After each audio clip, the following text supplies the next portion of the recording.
Hello everyone, welcome in study ji के online platform में। और आज हम बात करेंगे बीएचयू बीएड डीयू बीएड के सोशल साइंस ग्रुप में पार्ट बी में प्रैक्टिस सेट नंबर 4 देखेंगे, जिसमें 20 क्वेश्चन रहेंगे आपके प्रैक्टिस सेट के। यदि आपने अभी तक हमारे चैनल को लाइक, सब्सक्राइब और शेयर नहीं किया तो जल्द से जल्द इसको सब्सक्राइब कर लें ताकि आपको समय से नोटिफिकेशन मिलता है। क्वेश्चन आपके सामने ये है कि समान लवणता वाले स्थानों को मिलाने वाली रेखा को क्या कहा जाता है। समान लवणता वाले स्थानों को मिलाने जाने वाली रेखा को क्या कहा जाता है। ऑप्शन आपके सामने है आइसोहाइट, आइसोथर्न, आइसोबार या आइसोहलाइन। तो आपको बताना है कि इस प्रश्न का ऑप्शन नंबर क्या सही होगा। तो इस प्रश्न के लिए ऑप्शन नंबर 4 की तरफ जाएंगे। ऑप्शन नंबर 4 कह रहा है कि आइसोहलाइन समान लवणता वाले स्थानों को मिलाने वाली रेखा कहलाता है। ये भूगोल का आपका क्वेश्चन है। क्वेश्चन नंबर सेकंड की तरफ बढ़ते हैं। क्वेश्चन नंबर सेकंड ये है, जो कि इकोनॉमिक्स से रिलेटेड है। ये है कि मांग एवं पूर्ति का विच्छेदन बिंदु निर्धारित करता है। तो जहाँ पर मांग और पूर्ति आपस में विच्छेदन करती है तो बिंदु क्या निर्धारित करता है। ऑप्शन आपके सामने है कि केवल संतुलित कीमत, केवल संतुलन पूर्ति, केवल संतुलन मांग या संतुलन कीमत, मांग और पूर्ति तीनों। तो इस प्रश्न के लिए ऑप्शन नंबर 4 की तरफ जाएंगे। ऑप्शन नंबर 4 कह रहा है कि जहाँ पे मांग और पूर्ति का विच्छेदन में जहाँ एक दूसरे से आपस में काटती हैं तो उस बिंदु पे जो निर्धारित होता है वहाँ पे संतुलित कीमत का निर्धारण होता है, मांग का भी निर्धारण होता है और पूर्ति का, ये तीनों चीज़ का निर्धारण होता है। क्वेश्चन नंबर 3 की तरफ बढ़ते हैं। क्वेश्चन नंबर 3 ये है कि मोस्ट इंपॉर्टेंट क्वेश्चन है कि ग्रेसम का नियम लागू होता है जब। ग्रेसम एक अर्थशास्त्री थे, तो इन्होंने एक सिद्धांत दिया था।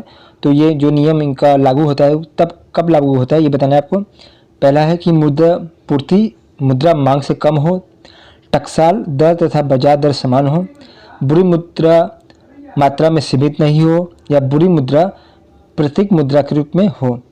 तो इस प्रश्न के लिए ऑप्शन नंबर 4 की तरफ जाएंगे। ऑप्शन नंबर 4 कह रहा है कि बुरी मुद्रा प्रतीक मुद्रा के रूप में हो तब ग्रेसम का नियम लागू होता है। ग्रेसम का कहना भी था कि बुरी मुद्रा अच्छी मुद्रा को चलन से या बाजार से बाहर कर देती है। जिस प्रकार आपने कुछ समय वर्षों पहले देखा था कि भारत सरकार की तरफ से नए सिक्के जारी किए गए थे 5 और 10 के, तो मार्केट से पूरी तरह से गायब हो गए थे।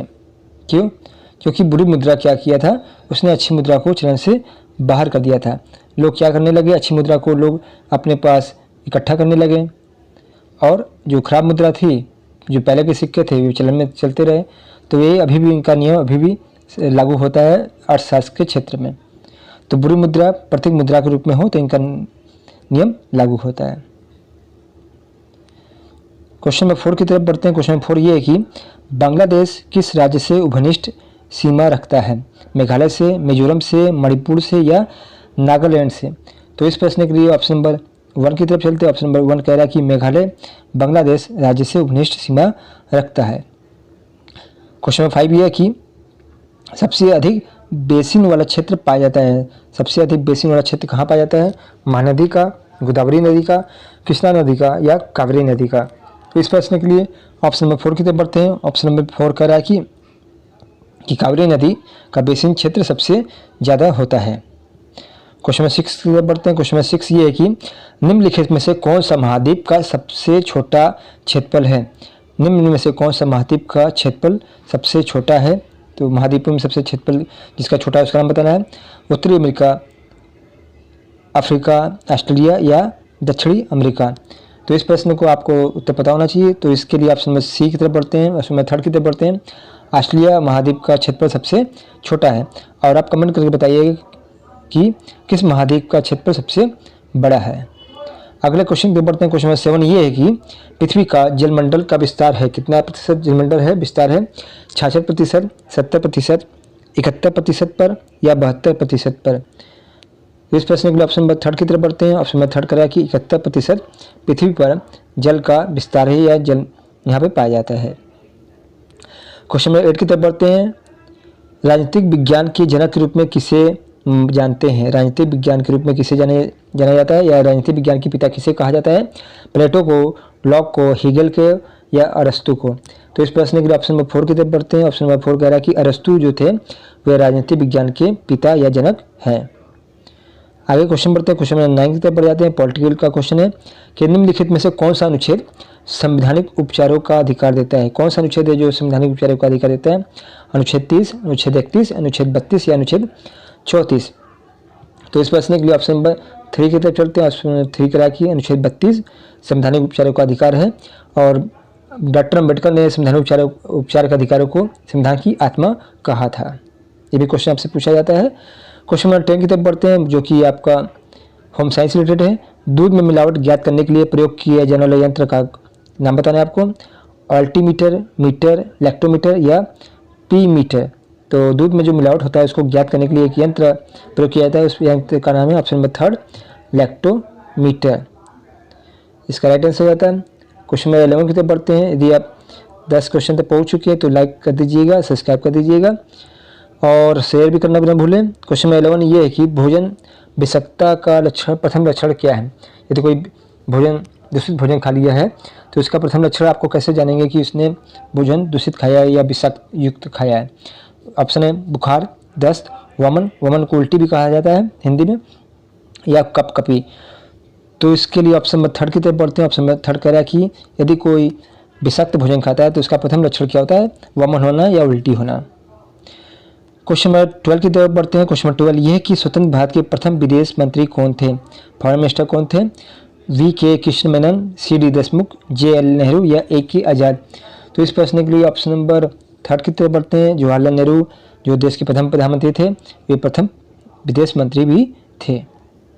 आगे बढ़ते हैं। क्वेश्चन नंबर 13 ये है कि संयुक्त राष्ट्र का मुख्यालय जिसे UNO कहा जाता है का मुख्यालय कहाँ स्थित है? लंदन में, न्यूयॉर्क में, रोम में या जेनेवा में। तो ये प्रश्न का आपको आंसर पता होना चाहिए। तो इसके लिए ऑप्शन नंबर 2 की तरफ बढ़ते हैं। ऑप्शन नंबर 2 कह रहा है कि न्यूयॉर्क में UNO का मुख्यालय स्थित है। क्वेश्चन नंबर 14 की तरफ बढ़ते हैं। मनोविज्ञान आपका होम साइंस से रिलेटेड क्वेश्चन है कि डिब्बा बंद जैम या जेली पर चिन्ह लगा होता है। तो डिब्बा बंद आप जैम या जेली खाते हो तो उस पर किस चीज़ का चिन्ह लगा होता है? एक मार्क का, ISI का, FPO का या इनमें से कोई नहीं। तो इसके लिए ऑप्शन नंबर 3 की तरफ चलते हैं। इस पर चिन्ह जो लगा होता है वे FPO का लगा होता है।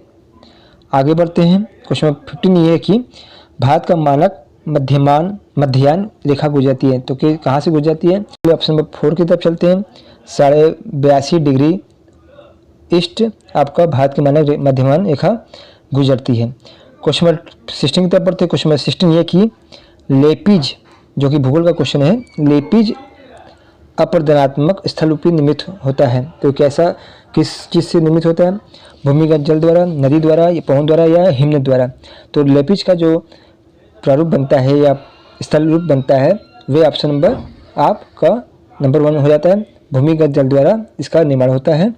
क्वेश्चन नंबर 17 की बढ़ते हैं। क्वेश्चन नंबर 17 ये कि बुद्ध ने धर्मचक्र परिवर्तन किया तो बुद्ध ने धर्मचक्र परिवर्तन कहाँ किया? बोध गया में, सारनाथ में, सरस्वती में या राजगिरी में। तो इस प्रश्न के लिए ऑप्शन नंबर 2 की तरफ बढ़ते हैं। ऑप्शन नंबर 2 कह रहा है कि सारनाथ में गौतम बुद्ध ने धर्मचक्र परिवर्तन किया। धर्मचक्र परिवर्तन क्या कराता है? जहाँ गौतम बुद्ध का जो पहला उपदेश था वही उसी धर्मचक्र परिवर्तन कराता है जो कि सारनाथ में दिया था। सारनाथ वाराणसी में स्थित है और बोध गया में जो कि बिहार में स्थित है, यहाँ पे गौतम बुद्ध को ज्ञान की प्राप्ति हुई थी, उसके बाद ही ये बुद्ध कहलाए। क्वेश्चन नंबर 18 है कि निम्न में से कौन सा द्वितीयक रंग है? लाल, हरा, नीला या पीला। तो द्वितीयक रंग कौन सा होता है? तो ये ऑप्शन नंबर 3 पहुँचते हैं। ऑप्शन नंबर 3 कह रहा है कि नीला सेकेंडरी कलर होता है। क्वेश्चन नंबर 19 की तरफ बढ़ते हैं। क्वेश्चन नंबर 19 ये है कि व्यापार का तात्पर्य क्या होता है? क्रय से, विक्रय से या क्रय और विक्रय दोनों से या विज्ञापन से। तो इस प्रश्न का ऑप्शन नंबर 3 राइट हो जाता है। सेल और परचेस दोनों ही व्यापार कहलाते हैं। लास्ट क्वेश्चन आपके लिए है कि जो कि कॉमर्स से रिलेटेड क्वेश्चन है, आरोहण पर ब्याज, ड्राइंग पर ब्याज क्या कहलाता है? व्यवसाय के लिए व्यय, व्यवसाय के लिए प्राप्ति, न तो व्यय न प्राप्ति, व्यय और प्राप्ति दोनों। तो इस प्रश्न के लिए ऑप्शन नंबर 3 की तरफ चलते हैं। जो ड्राइंग होता है एक व्यापारी के लिए जो फिर ब्याज देता है वे न तो व्यय होता है और न ही प्राप्ति होता है। तो इस प्रश्न का ऑप्शन नंबर 3 राइट हो जाता है। तो आपने 20 क्वेश्चन देखा जो कि DU BEd BHU BEd से रिलेटेड था। नेक्स्ट प्रैक्टिस सेट के लिए हमारे चैनल को लाइक जरूर कीजिए क्योंकि आप लोग लाइक नहीं करते हैं, और सब्सक्राइब भी कर लीजिएगा क्योंकि इसमें से आपका पैसा नहीं लगने वाला है। मिलते हैं नेक्स्ट वीडियो में।